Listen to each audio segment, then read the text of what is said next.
569 અવલંબનથી આત્મજ્ઞાન કેમ પ્રાપ્ત કરવું તેના ઉપાયની આપણે વિચારણા કરી રહ્યા છીએ. તેમાં ગઈકાલે છેલ્લા એમ આવ્યું હતું કે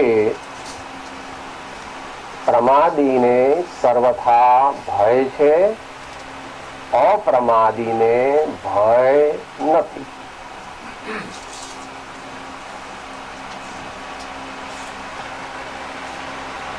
આપણે અપ્રમાદી થઈએ તો આપણને આત્મજ્ઞાન પ્રગટે. આપણે એટલે કોઈ પણ XYZ એવો અર્થ લેવો. આપણે એટલે અહીંયા બેઠા કે અમેરિકામાં હોય કે ઇન્ડિયામાં હોય કે એવો વિચાર નથી. વળી કોઈ જ્ઞાની પુરુષો હોય તો તે પણ અંદર આવી જાય. કારણ આત્મજ્ઞાન જે છે તેનું પૂર્ણ સ્વરૂપ કદાચ આગળ આજે આવશે. તો કોઈ કહેશે સાહેબ હું તો પ્રમાદ કરતો જ નથી.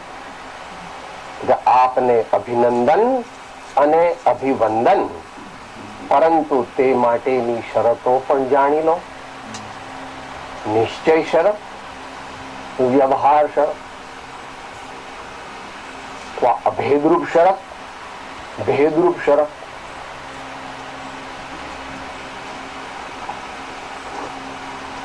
આપણે પ્રમાદ કરતા નથી એમ આપણે માનીએ તો આપણા જીવનમાં શું શું બનતું હોવું જોઈએ. આપણી કક્ષાની વાત ચાલે છે અને આપણાથી ઉપરની પણ થોડી કક્ષાની વાત ચાલે છે.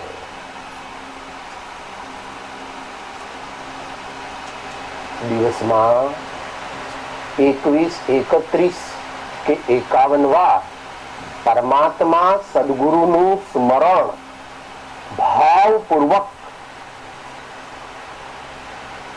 મેમરી સ્ક્રીન ઉપર અંકિત થાય છે.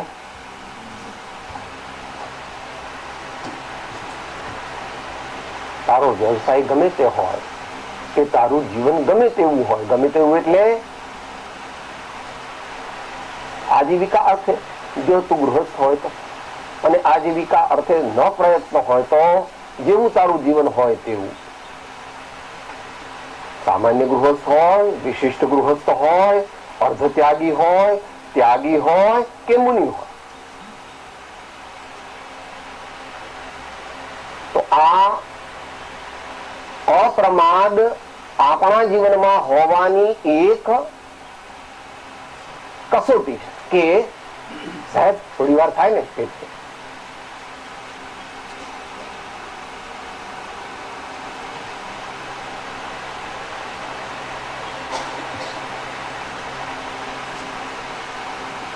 હજુ તો આ સદગુરુ, પરમાત્મા, સંતો અને તેમની વાણીના સ્મરણની વાત છે. એ આત્મ જાગૃતિથી આવે છે. એટલે દેહથી જુદો હું આત્મા છું એવી અંતરમાં જાગૃતિ હોય, પોતાને અંતરંગ શ્રદ્ધામાં ઉપયોગ રૂપે નિશ્ચિત કર્યો હોય તો પ્રમાદ વિશેષ ટળી શકે. કારણ કે બીજા વિપરીત ભાવો કરતા ડરે છે. मेरे योग्य नहीं, ऐसे भाव, ऐसा अभिप्राय, ऐसा सोचना, ऐसा करना, ऐसा बोलना सो मेरे स्वभाव से, मेरे जीवन के ध्येय से, भगवान गुरुदेव की आज्ञा के खिलाफ मैं ऐसा नहीं. આ તો વાત થઈ અદ્ભુત અથવા તો ઉચ્ચ કક્ષાની. સાથે સાથે થોડી માઇક્રો ડિસેક્શન પણ પોતાના ભાવોનું કરવું જોઈએ ભગવાનની આજ્ઞા પ્રમાણે, જેનું જસ્ટ ઇન્ડિકેશન ગઈકાલે થયું. તેની વાત ચાલે છે સાહેબ હું બિલકુલ પ્રમાદ કરતો એને પોતાના આત્માની કસોટીની વાત ભગવાન સમજાવે છે, કારણ કે કસોટીમાં પાર ઉતરે તે સાચું. સવારથી ઉઠ્યા અને રાતના નિદ્રાધીન થઈશું ત્યાં સુધીમાં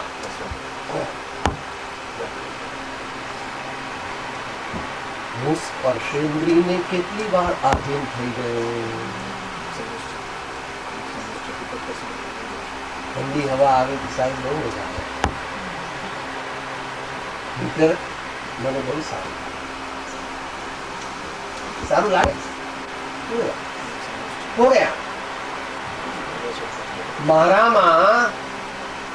મારા સ્વભાવમાં આઠથી એક પણ પ્રકારનો સ્પર્શ નથી, માટે ઠંડુ લાગે, ગરમી લાગે, પોચું લાગે, ખરબચડું લાગે, એવું બધું થાય, ભારે કે હલકું વગેરે 8 પ્રકારના. એ જ પ્રકારે બાકીની ઇન્દ્રિયો પણ સમજી લેવું. સ્પર્શ, રસ, ગંધ, વર્ણ અને શબ્દ. આવા ઇન્દ્રિયોના પ્રવર્તનમાં હું કેટલો તલ્લીન થઈ ગયો, હું એમાં કેટલો એકાકાર થઈ ગયો, જેટલો થયો એટલો પ્રમાણ. પ્રમાણે 4 પ્રકાર. મેં કેટલી ડિગ્રીથી ક્ષમા રાખી, કેટલી ડિગ્રીનો મારા જીવનમાં આજે વિનય થયો, કેટલી ડિગ્રીથી સરળતાથી વર્ત્યો, સ્પોન્ટેનિયસ, સહજ, સરળ. જ્ઞાનીનું ને મુનિનું એક ખાસ લક્ષણ છે.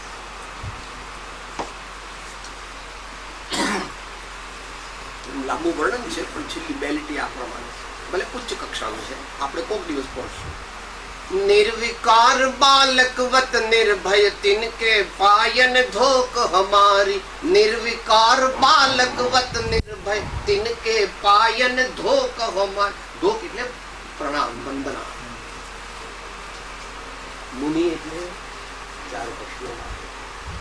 મુનિ એટલે 4 વર્ષનો બાબો. એને દુનિયાના કોઈ પણ પ્રકારના પ્રપંચોની કઈ ખબર નથી, કન્સર્ન પણ નથી, ઇન્ટરેસ્ટ પણ નથી. એને પોતાના ગુરુ, પોતાના ભગવાન અને પોતાના શાસ્ત્રો અને ગુરુદેવે આપેલી ચર્યાનું ઉપયોગપૂર્વક પાલન. આ સિવાય બીજી જે પણ કે ગુરુની આજ્ઞા હોય એ પ્રમાણે એનું જીવન ચાલ્યા કરે. સરળતાની વાત ચાલે. અને સંતોષ. મારા જીવનમાં મેં કેટલો સંતોષ રાખ્યો. પછી વિકથા, જુદા જુદા પ્રકારની વિકથા ભગવાને જોઈ છે. કથા, રાજકથા, ભોજન કથા, સ્ત્રી કથા વગેરે. તો એમાં હું કેટલું પ્રવર્ત્યો, જેટલું પ્રવર્ત્યો તેટલો મારા પ્રમાદમાં વૃદ્ધિ થઈ, એટલે કે મને પ્રમાદ થયો.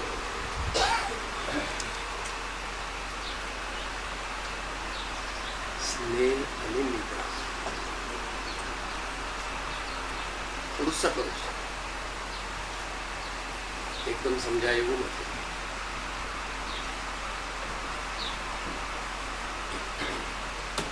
મોહ માઇનસ સ્વાર્થ ઇક્વલ ટુ પ્રેમ.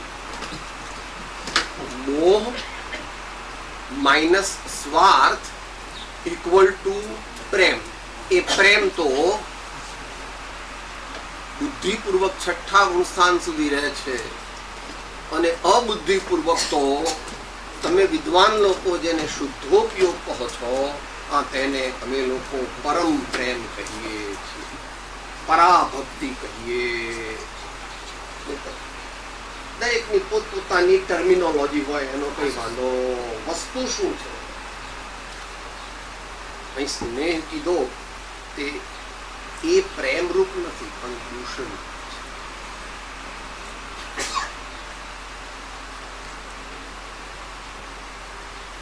એવી વ્યક્તિ એ વસ્તુ સાથે સ્નેહ કે જેનાથી સાંસારિક ભાવના દ્રઢ, એવું જ્યારે થાય ત્યારે એ સ્નેહ છે. પરંતુ ઘટનાઓ સાથે મૈત્રી અથવા ધર્મની વૃદ્ધિ અથવા ધર્મની પ્રભાવના અથવા સર્વ જીવોમાં મૈત્રીના ભાવ સહિતનું વર્તન હોય તો તે સ્નેહ નથી, પરંતુ તે પરમ મૈત્રી છે જે સમાધિમાં લઈ જાય છે, જેને માટે આચાર્ય ભગવાન પણ પ્રાર્થના કરે છે. બંને અમિત ગતિ અને કુલકુલી.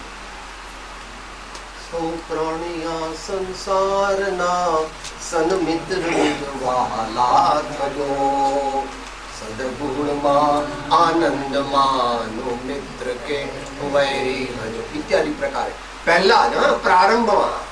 પછી સામાયિકમાં બેઠા છે ખરા, પણ સામાયિક ચાલુ કર્યું નથી. તો નિયમ સાર 104 માં ભગવાન કહે છે સર્વભૂતમાં સમતા મને તો સાથ વેર મને નહીં, આશા ખરેખર છોડીને પ્રાપ્તિ કરું છું સમાધિ, આશા ખરેખર છોડીને પ્રાપ્તિ કરું છું સમાધિ. આવા મોટા અપ્રમત્ત યોગીશ્વરને પણ સર્વ જીવોમાં સમતાનો, પ્રેમનો, મૈત્રીનો, અનુકંપાનો, આત્મતુલ્ય ભાવ રાખવો પડે છે. તો આપણા જેવા હજુ તો પહેલું પગથિયું પણ ચડ્યા નથી એ દાદરે એને કેટલો જગતના જીવો પ્રત્યે સમભાવ અને મૈત્રી ભાવ રાખવો જોઈએ એ કહેવાની જરૂર નથી. છેલ્લી વાત નિદ્રા એ યથાપદવી સમજી લેવી, કારણ કે એનો એક રૂપ નિયમ નથી.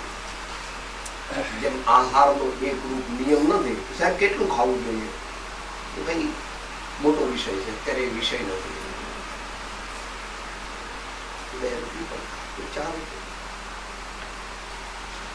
અને ભારત આદિ દેશમાં જે લાકડા ફાડવાનો ધંધો કરતા હોય એમને 12 રોટલી કરવું જોઈએ, કારણ કે એમનું calorie consumption is very high.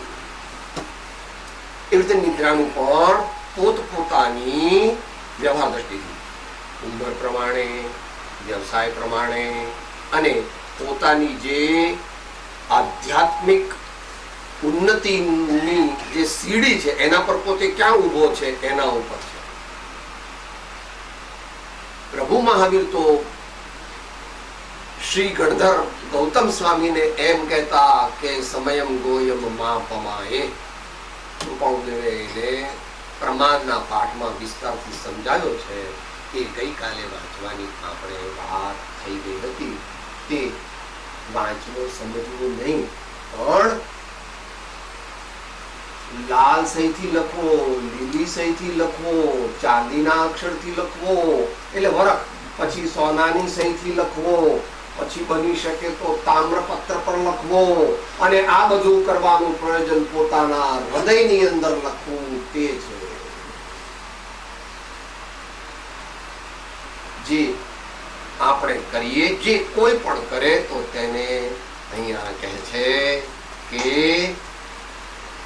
અપ્રમાદીને કોઈ રીતે ભય નથી એમ શ્રીજીને કહ્યું.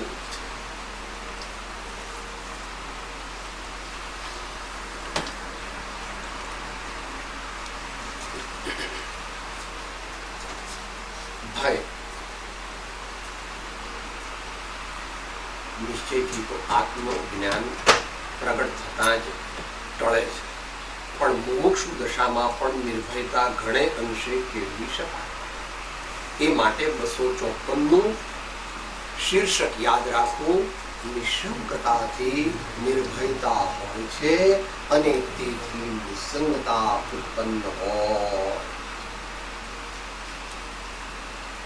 અને વિશેષ જેને વાંચવું હોય તેને સમયસાર નિજરાકાર એમાં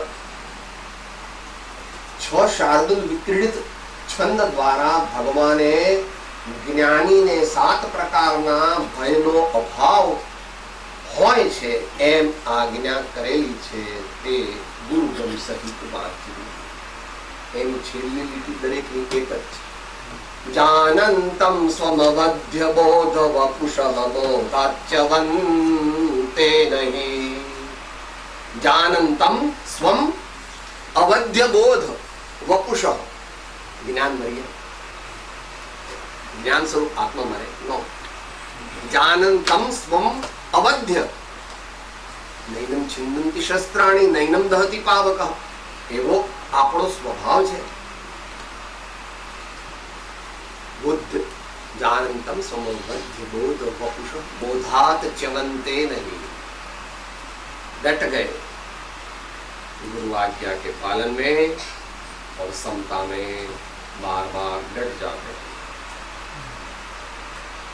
निर्भयताની વાત અને પ્રમાદની વાત વારંવાર પોતાના જીવનના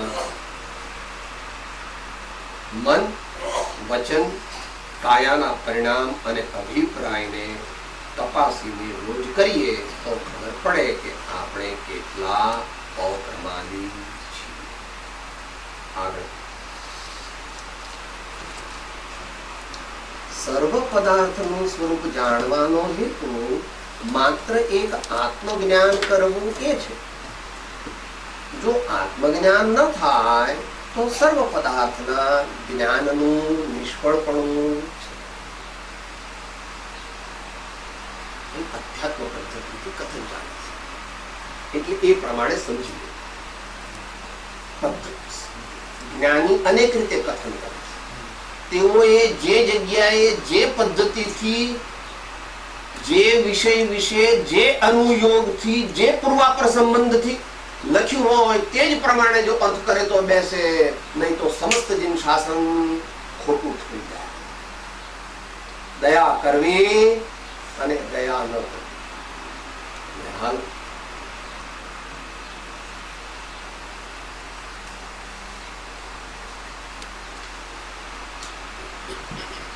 ભગવાનની ભક્તિ કરવી ને ભગવાનની ભક્તિ ન કરવી. હાલ શું વાત છે? ઠેકાણું છે કે નહીં તમારું મગજનું?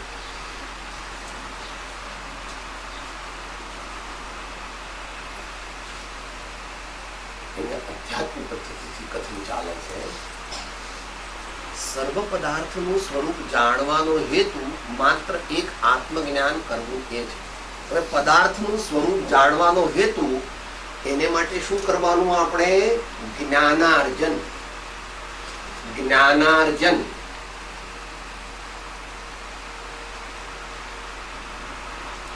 જ્ઞાનનું અર્જન કરવામાં અપ્રમાદી રહેવું તેને સ્વાધ્યાય રૂપી તપ કહે છે.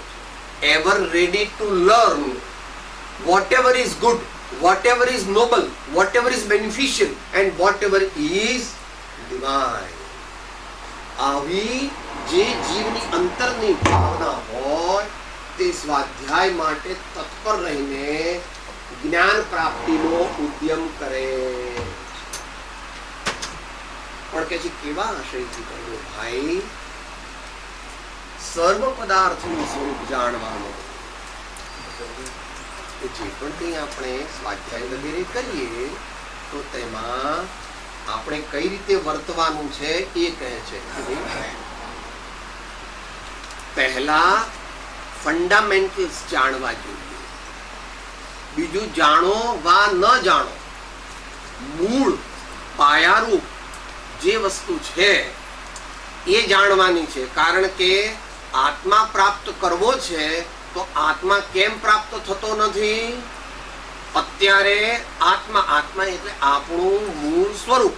આપણું મૂળ સ્વરૂપ બીજી વસ્તુ સાથે ઇન્ટિમેટલી એડમિક્સચરમાં તાણાવાણાની માફક વણાઈ ગયું છે.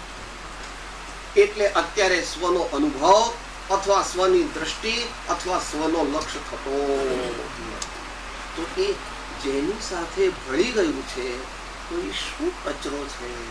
એ કચરાનું સ્વરૂપ પણ જાણવું જોઈએ. એ કચરો આપણા જીવનમાંથી કાઢી નાખવાનો છે. આપણા વ્યક્તિત્વમાંથી એ કચરો જેટલો છે તેટલો કાઢી નાખવાનો. સર્વ વસ્તુનું સ્વરૂપ, સર્વ પદાર્થનું સ્વરૂપ જાણવાનો હેતુ માત્ર એક આત્મજ્ઞાન કરવું એ જ. પરમાર્થ ધ્યેય આત્મજ્ઞાન પ્રાપ્ત કરવું એ જ.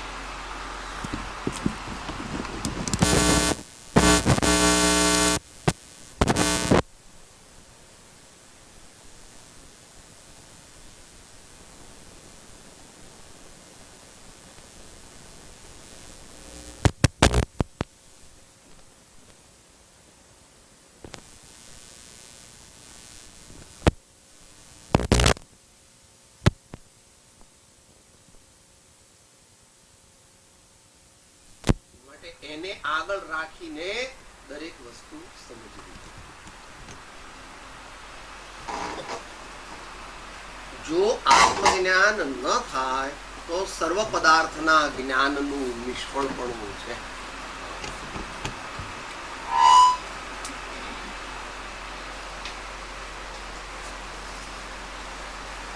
આત્મજ્ઞાનની પ્રાપ્તિ કેવી રીતે થાય છે, કેવી રીતે જ્ઞાની પુરુષોએ જુદી જુદી રીતે કથન કરેલું છે. વચનામૃતના માધ્યમથી સમજીએ તો it is a process culminating in an event.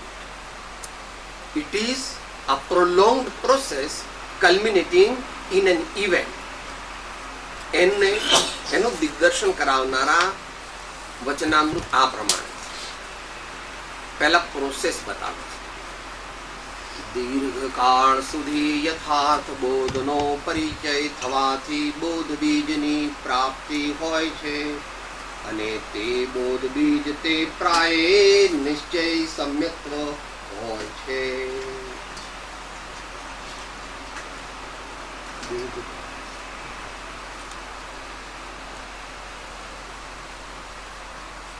સામાન્ય રીતે 6 વર્ષથી 24 વર્ષ તે ઉત્તમ કક્ષાના મુમુક્ષુ માટે. દીર્ઘકાળનો અર્થ શું કરવો? સમયસારમાં તો 6 મહિના કર્યો, પણ એ વાત અત્યારે આ કાળે મુખ્યપણે ઘટતી નથી, કારણ કે એવા ગુરુ પણ નથી ને એવા શિષ્ય પણ નથી. એવા ગુરુ પણ નથી અને એવા શિષ્ય પણ નથી. એનું વર્ણન જયચંદજી છાબડાની સમયસારની દેશ ભાષા વચનિકાના અંતમાં લખ્યું છે. ગુજરાતીમાં પણ એમણે ટ્રાન્સલેટ કરેલું છે. એ વાંચી લઈએ. અત્યારે આપણે એ બાજુ જતા નથી. એવા ગુરુ અત્યારે નથી અને એવા શિષ્ય પણ અત્યારે. આ પ્રોસેસની વાત, હવે ઇવેન્ટની વાત કરે છે. અનંત કાળથી જે જ્ઞાન ભવ હેતુ થતું હતું તેને સમય માત્રમાં જાત્યંતર કરી ભવ નિવૃત્તિ રૂપ કર્યું. તે કલ્યાણ મૂર્તિ સમ્યક દર્શનને નમસ્કાર હો. કેટલી વારમાં સમય માત્રમાં એ કર્ણાનું યુગની અપેક્ષા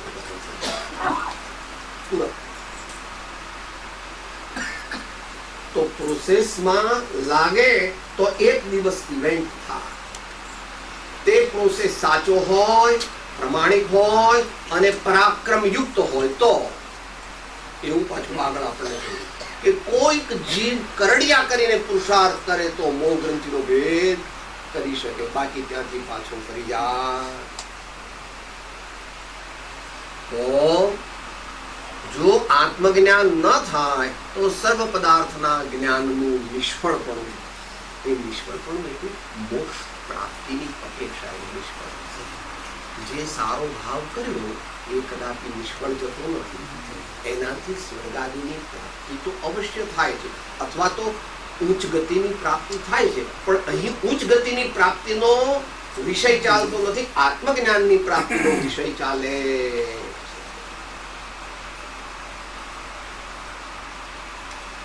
આ વાત તો દરેક જ્ઞાની ભગવંતોએ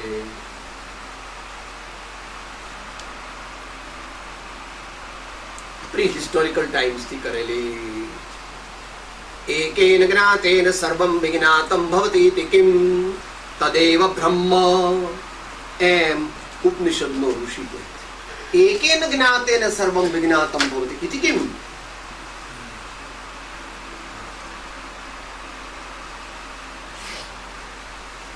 तो एकम जाने से सर्वम जाने। साथी बोलो वचनामृत न करते। जब जान्यो निज रूप को तब जान्यो सब लोग, नहीं जान्यो निज रूप को सब जान्यो सो को। जो होय पूर्व भणेल नवपण जीवन जान्यो नहीं, तो सर्वते अज्ञान भाचो साक्षी छे आगम हरि। ये पूर्व सर्व विद्या विशेष जीव करवा निर्मलो, जिन वर कहे छे ज्ञान तेने सर्व भव्यो सांभळो। जिन वर कहे छे ज्ञान तेने सर्व भव्यो सांभळो। ભવ્ય તો કહેવાની પદ્ધતિ જો ભવ્ય પણ સાંભળે એને ઉતરશે નહીં, પણ ભગવાનને કે એવો ભેદ નથી, પણ ભવ્યની જલ્દીથી કાયદો થવાનો છે ને એટલે એને સંબોધીને કહે. ભગવત પ્રત્યે એમને કઈ અરુચિ છે એવું પણ આપણા જીવન એન્કરેજ કરવા કહે છે. બકા આપણે કે સાહેબ ના ટાઈમ સાહેબ મારી તબિયત સારી, સાહેબ હમણાં જ મારી દીકરીનું લગ્ન છે.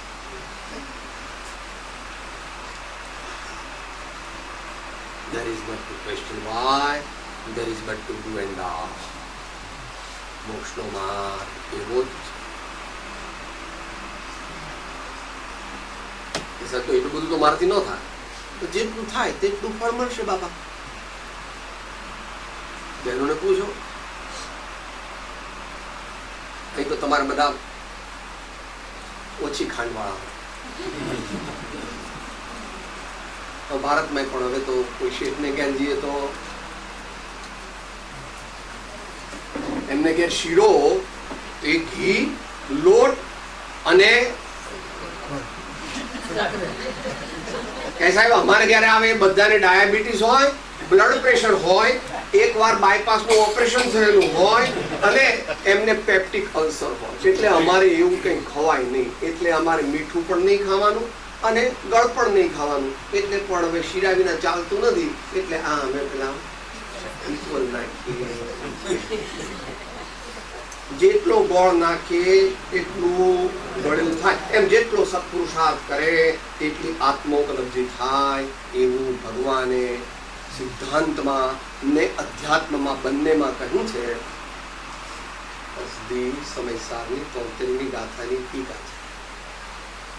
यथा यथा आश्रवेभ्यो निवर्तन्ते तथा तथा विज्ञान घनो भवति. यथा यथा विज्ञान घनो भवति तथा तथा आश्रवेभ्यो निवर्तन्ते. આપણે જ્યારે જ્યારે સ્વાધ્યાય કરીએ ત્યારે અહીં તો સ્વાધ્યાયની વાત છે, કોઈ પણ ધર્મ ક્રિયા કરીએ ત્યારે લક્ષ્ય એવું રાખીએ, મારા આત્માની શુદ્ધિ માટે હું આ કરું છું, મારું જીવન પવિત્ર, મારું વ્યક્તિત્વ તે શુદ્ધ થાય, એ મારા જીવનનો આશય, એ મારી સાધનાનું ધ્યેય. એમ પુનઃ પુનઃ આપણા આત્માને જાગૃત રાખવો. જે પણ કંઈ કરીએ તે આપણા આત્મકલ્યાણ માટે કરીએ છીએ એવું રાખવું. એ દ્રષ્ટિમાં આપણે એટલી બધી ઉચ્ચ કક્ષાએ નથી કે જેથી સર્વ પ્રકારે વર્તન પણ એમ કરી શકીએ, કારણ કે જો એકલા જ સ્વકલ્યાણનું પ્રવર્તન હોય તો તે તો શુદ્ધોપયોગી મુનિ હોય, અને તે આ કાળે એવા શુદ્ધોપયોગી મુનિ છે નહીં કે જેને શાસ્ત્રમાં જીન કલ્પી છે, જે તીર્થંકર ભગવાન હોય. તો જેટલું પોતાનું આત્માનું કલ્યાણ થાય તેટલું કરવું, પણ જ્યારે તેવા ભાવમાં ન રહી શકાય ત્યારે બીજા જીવોને પણ દેશ કાળ પ્રમાણે સન્માર્ગની અને સુસંસ્કારની પ્રાપ્તિ થાય તેવું સમુચ્ચય પોતાના જીવનનું આયોજન કરવું. Starting from home. Starting from home એટલે આપણા ઘેર કમસે કમ થોડી પ્રાર્થના થવી જોઈએ, થોડી ભક્તિ થવી, વાંચન વગેરે નાનો કદાચ આપણી સાથે ન જોડાય અને આરતીમાં જોડાઈ શકે તો આ બધું કરવું તે પોતાના આત્માના કલ્યાણ માટે કરવું, જેનું ઇવેન્ચ્યુઅલી અહીંયા કે છે આત્મજ્ઞાનની પ્રાપ્તિ માટે.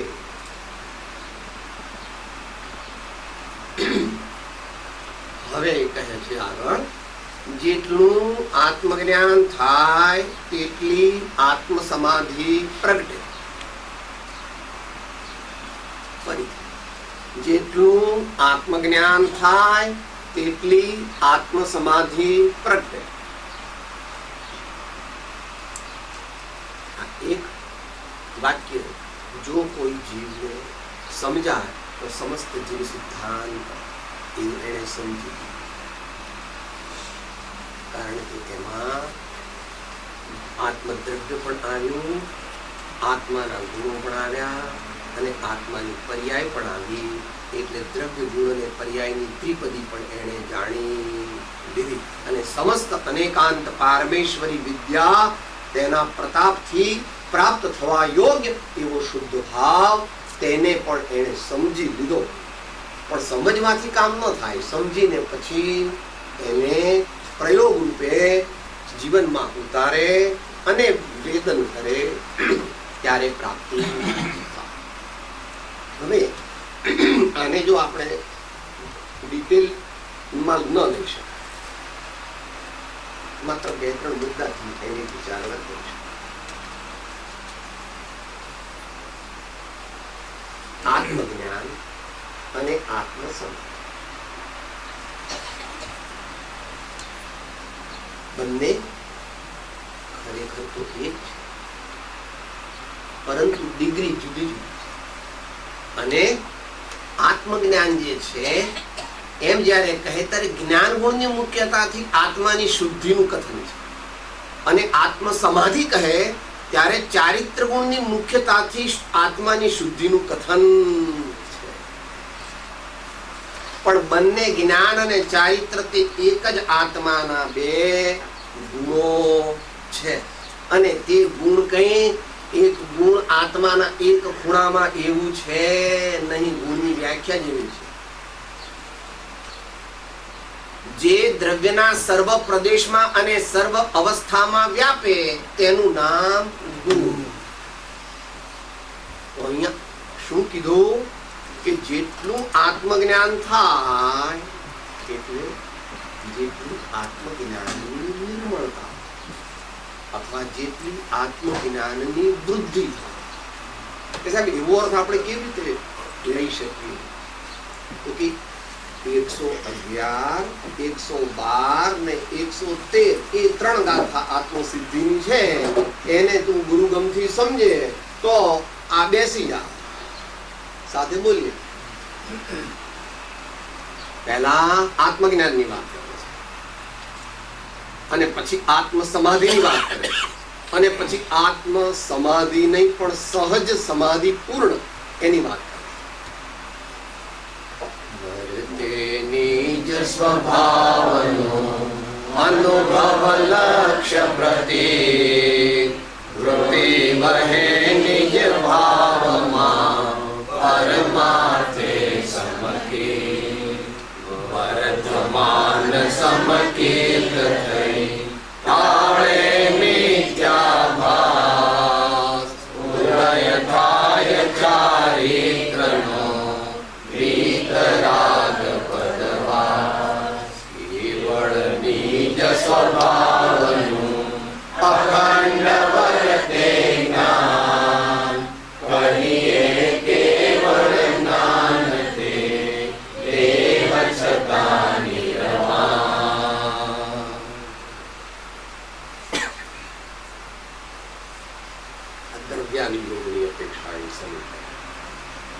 દ્રવ્યાનુયોગની મુખ્યતાથી છે. પછી ચરણાનુયોગ અને કર્ણાનુયોગ બે લઈએ તો આપણો સમય એક જ વાક્યમાં પૂરો થઈ જાય. એ ગુરુગમથી સમજવું, એ ગુરુગમથી સમજવું. આત્મજ્ઞાનથી જેમ જેમ આગળ વધે તેમ તેમ ચારિત્ર પ્રગટે. એ ગઈકાલ વાત થઈ. ચારિત્ર પ્રગટે એટલે પાપ ઘટે, પાપ ઘટે તો ચારિત્ર વધે. વ્યવહાર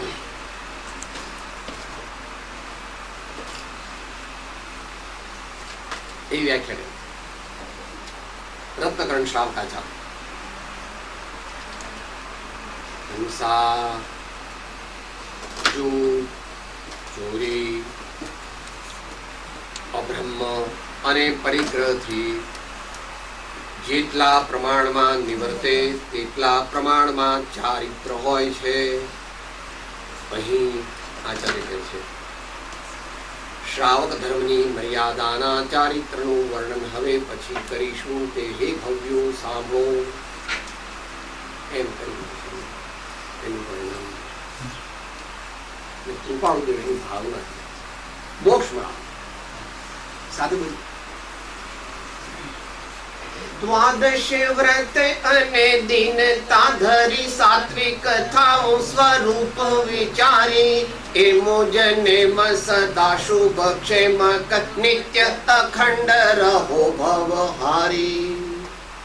એ મુજ નેમ સદા શુભ ક્ષેમક નિત્ય અખંડ રહો ભવહારી. આત્મજ્ઞાન નું શું થાય એ તમે કેરીના બહુ શોખીન ભાઈ. અમારે ત્યાં ભારતની વાત ચાલુ છે. અહીં તમારી જે પદ્ધતિ હોય તે સમજી લે. એના 2-3 મિત્રો પાછા મહારાષ્ટ્રમાં, એટલે ફાર્મ વાળા મેંગોની. એટલે એને કીધું ભાઈ તારે જે પહેલો લોટ થાય એ તારે 2 પેટી મને મોકલી આપવી.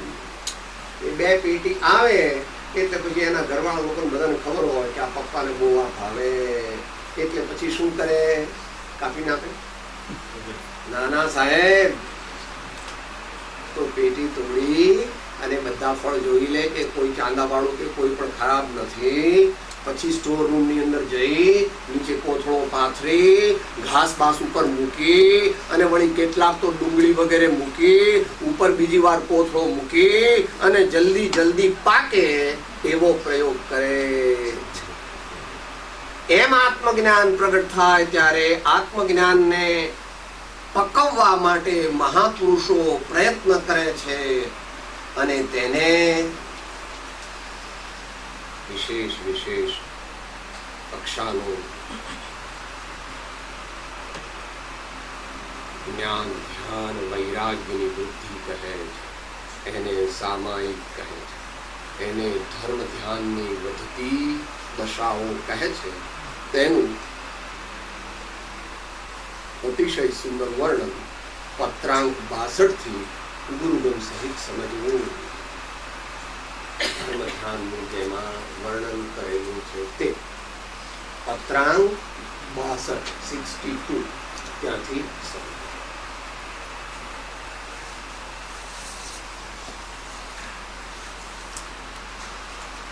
આત્મજ્ઞાન છે, 2 શબ્દો મૂક્યા છે એટલે સહેજ જાણવું છે. આત્મજ્ઞાની છે એને બે પ્રકારે આત્માની અનુભૂતિ હોય છે. એક લબ્ધ્યાત્મક અનુભૂતિ જે મિથ્યાત્વ મોહિની 7 પ્રકૃતિઓનો અભાવ થવાથી કાયમ એની સાથે ને સાથે જ રહે છે જ્યાં સુધી સમ્યક હોય ત્યાં સુધી. એટલે એને માટે કોઈ એને પ્રયત્ન કરવો પડતો. લબ્ધ્યાત્મક અનુભૂતિ કોન્સ્ટન્ટ. અને એ જ કારણથી એને યાવત જીવ જ્યાં સુધી સમ્યક્ત વમન ન કરે ત્યાં સુધી ગુણ શ્રેણી નિજરા હોય. ભોજન કરે તો પણ ગુણ શ્રેણી નિજરા, નાય તો ગુણ શ્રેણી નિજરા, વેપાર કરે તો ગુણ શ્રેણી નિજરા. આવું થોડું સમજવું અઘરું છે, પણ એવું એક પાસું ભગવાને કહ્યું. પણ પછી બીજી બાજુ કહે છે કે ઉપયોગાત્મક અનુભૂતિ. ઉપયોગાત્મક અનુભૂતિમાં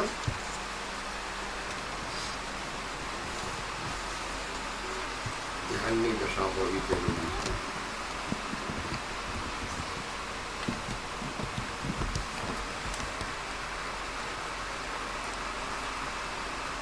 આહારનો જય કરો, નિદ્રાનો જય કરો, આસનનો જય કરો.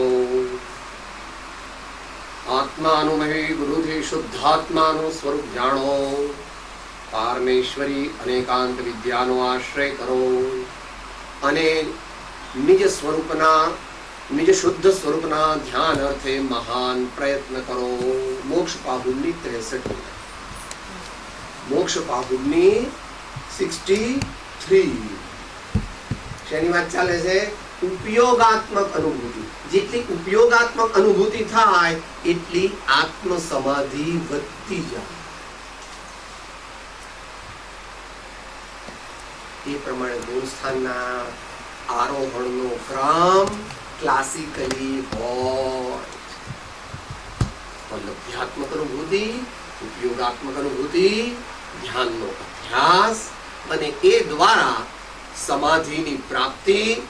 તો એ સમાધિ ભારતીય પરિભાષામાં સવિકલ્પ સમાધિ પણ કહેવાય છે, સહજ સમાધિ પણ કહેવાય છે, નિર્વિકલ્પ સમાધિ પણ કહેવાય છે, પછી નિર્બીજ સમાધિ છે, અને પછી ઘાતી કર્મોના નાશથી સમાધિ નહીં પણ સ્વભાવોત્પત્તિ. ભગવાનને સમાધિ છે એમ કહેવું તે ઔપચારિક છે. ભગવાનને સ્વભાવ ઉત્પત્તિ થઈ ગઈ છે. ભગવાન સમાધિમાં બેસતો હશે, ભગવાન ધ્યાન કરે કે ન કરે. જે ધ્યાન કરે તે મુનિ હોય કે જ્ઞાની હોય કે મુમુક્ષુ, ભગવાન ધ્યાન કરે નહીં. ભગવાનને ધ્યાનનું ફળ અનંત જ્ઞાન અને અનંત આનંદ ક્ષણે ક્ષણે નવો નવો અનુભવમાં આવે. એટલું આપણે ટૂંકમાં લઈ અને છેલ્લો મુદ્દો એની ઇન્ટ્રોડક્શન કરીએ.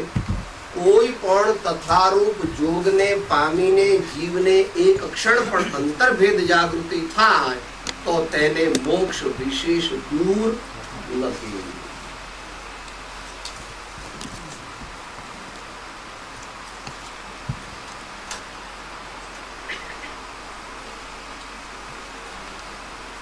ત્રણ મુખ્ય પોઈન્ટ છે.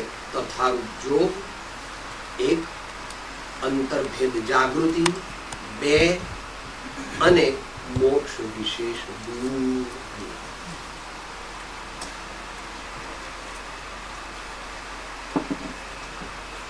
અગત્યનો વિષય છે એટલે આપણે એને યથા સમયે લઈશું કે કેવી રીતે તથારૂપ જોગ કરવો, કેવી રીતે તથારૂપ જોગનો પુરુષાર્થ કરવો, તેના ફળ રૂપે કરીને કેવી રીતે અંતર્ભેદ જાગૃતિ પ્રગટે અને તે અંતર્ભેદ જાગૃતિ પ્રગટી એનાથી પ્રાપ્ત જે રત્નત્રય, શુદ્ધ રત્નત્રય થયું તેની વૃદ્ધિ કેવી રીતે થાય તો મોક્ષ વિશેષ દૂર રહે નહીં.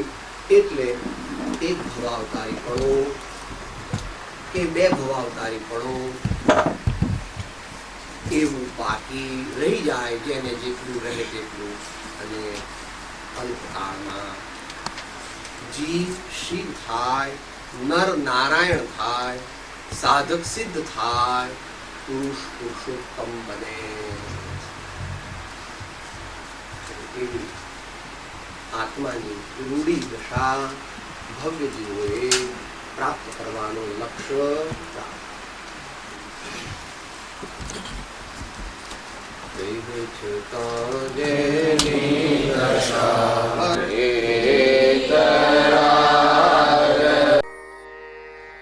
હું આત્મા છું, આપનો સેવક છું, આપનો સેવક છું, સૌનો મિત્ર છું. સૌનો મિત્ર છું. હું આત્મા છું, હું આત્મા છું, આપનો સેવક છું, આપનો સેવક છું, સૌનો મિત્ર છું. સૌનો મિત્ર છું. હું આત્મા છું, હું આત્મા છું, આપનો સેવક છું, આપનો સેવક છું, સૌનો મિત્ર છું. સૌનો મિત્ર છું.